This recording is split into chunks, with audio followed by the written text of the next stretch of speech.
Sejumlah warung kopi di Banda Aceh disegel Satgas Penanganan COVID-19 akibat masih buka hingga larut malam.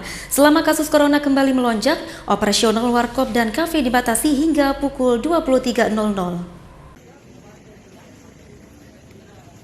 Adapun warung kopi yang disegel tim Satgas COVID-19 Aceh diantaranya Dapu Kopi, Warkop KPK, Like Kopi, Remember Cafe, 212 Aceh Cafe, serta sejumlah warung makan di sekitar Sipang, Surabaya, Kecamatan Lungbata, Banda Aceh.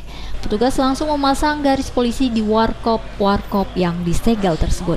Penyegelan ini dilakukan merujuk pada Peraturan Wali Kota Banda Aceh Nomor 20 Tahun 2020 tentang pedoman penyelenggaraan usaha makanan dan minuman dalam rangka pencegahan penyebaran COVID-19, dan peraturan ini telah masuk dalam tahap penindakan. Kegiatan hari ini penegakan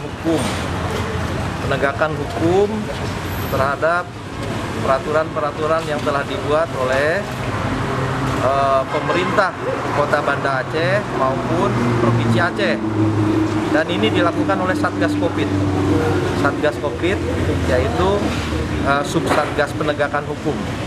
Sudah saatnya melakukan penegakan hukum, bukan lagi himbauan-himbauan, karena peraturan-peraturan sudah dibuat dari tahun 2020. Peraturan Wali Kota nomor 20, nomor 51 tahun 2020.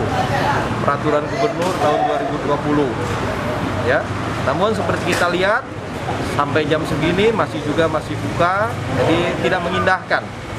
Maka kemudian kami melakukan penegakan hukum. Hukum yang ada adalah untuk melindungi masyarakat. Ya.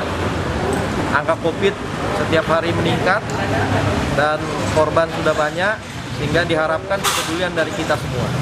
Tim Satgas Covid Aceh terus melakukan patroli ke sejumlah warung kopi dan menginstruksikan pengelola untuk menutup tempat usaha mereka tepat pukul 23 waktu Indonesia Barat.